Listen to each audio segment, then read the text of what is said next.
Welcome back to the YouTube channel Malawian Cameras. Kodi nkhani zuri bwanje apa. Panapakero it's something which is unpredictable.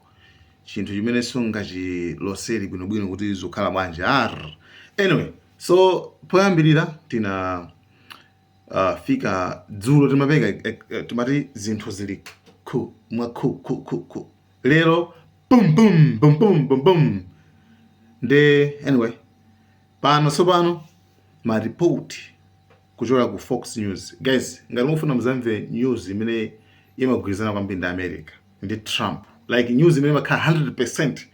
News imene simakhala against Trump kapena America ndi Fox News. News imene imafanana ndi even ma tweets ya Trump aje imafanana chimodzimodzi. Chifukwa ndi anthu oti ndamodzi tingotero. Okay? Fox News. Arolankhani ake naso ali mu Israel muja. So ndione kuti imapangana control kwambiri ndi Americans ndi ma Israel. Okay? So anyway, imasapota so imakwelezera nkhondo kwambiri. News imeneyi ine ndimakonda kuiwonera kwambiri news imeneyi Fox News. So pompano akulengeza. Okay? Akulengeza pompano akulengeza kana kuti Iran ndi America afika pa agreement. Amvana chimodzi. Okay? Amvana kuti kumvana kucha. Managosi onse amene makambirana nacho. Amvana chimodzi afika ndi thupo mvana. Ponna kuti choyambirira. Tikhaende 60 days. Okay? Ceasefire. Tikhaende 60 days. Miezi iwiri ya ceasefire. Komanso pa Strait of Hormuz patsegulidwe completely. Period. Komanso zimene mafuna Iran zija kuti sanction relief. Okay? Just let my sanctions. 1. 2. Awapatse ma assets out. Chuma chawo chimene anachipanga freeze. So izo zatheka. Afika pa understanding kuti avomerezana. Agwirizana amvana. Through sources confirming the U.S. and Iran have reached a deal to extend the ceasefire and launch negotiations on Iran's nuclear program. It's believed to be the most significant diplomatic development since this war began 3 months ago today. And that's where we kick things off at this new hour. Hello and welcome, everyone. I'm Sandra Smith in New York. John, good to be with you. Good to be with you as well, Sandra. I think the devil will be in the details, though. If it is signed off on by the president, the Strait of Hormuz would be, quote, unrestricted. The American blockade would be lifted, and the U.S. will commit to discuss sanctions relief and the release of frozen Iranian funds. Kandi ndimene yonde kuti American blockade jaso akuti so America icho tsanso ndithu.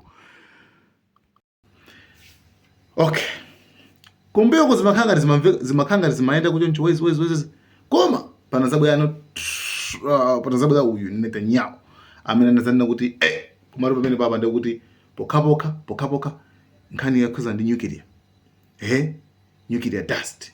Uranium moja. Pamene ndifureka timvana pamene fasi ziteka pokhala pomvana ngati issue imeneyi sitikambirana. Ngati issue imeneyi sifika pa mapeto poti uranium achosedwa mdziko la Iran. So Trump anazanena kuti okay poyamba anavomera kuti athamuonongera mmoja athakutenga anyway athamupitisa dziko lina koma afterwards Trump asinthasa kuti sali comfortable kuti uranium apite ku dziko lina. Okay? For it's like anthu amacheza, China, Russia, ndi uranium apite ku Russia kapena ku China. Akazamufuna afa tatapasana uranium atakubwezera. So Trump anazoti so apa nkhani kuza ndi uranium zili kuti timvana pamene papa. So the same Fox News mukayimvetsera bwino mupeza kuona kuti akulengezaso kuti push down the road kuti nkhani kuza ndi uranium ija za nuclear zija azipanga push down the road. Okay, the phrase image senza kuona kuti aitayira kaye uko. Okay, aitayira kaye uko. As part of the current framework, we are told this would extend the ceasefire and open the Strait of Hormuz. The issue of Iran's nuclear program would be pushed down the road. Senza kuti ababa Iran inena kuti apa ndi red line apa simunga cross apa, okay, za nuclear tisakambirani kaya then tikambe zinazo. So it's like America sopano yavomera. So nkhani akuti ma officials aku America apanga confirm ku Fox News kuti basi zarani zatheka ndithu kwatsala pano sakudziwa kuti kodi uyu mndandano Trump akasaba nkwenzi ku angosayinira basi memorandum imeneyo angoyisanira muchitaba khamene ndi Trump ayisayinire kuti basi abazarani abazatheka kenako izozo azazikambirana after kutsogolo kuno za nuclears koma pakatali pano zinthu zibwerere chimake mmene zimakhalira. The question now is whether or not President Trump and Iran's supreme leader Mustafa Khamenei will sign off to move this deal forward. I think ina longoswala bwinobwino koma no ti longoswabe.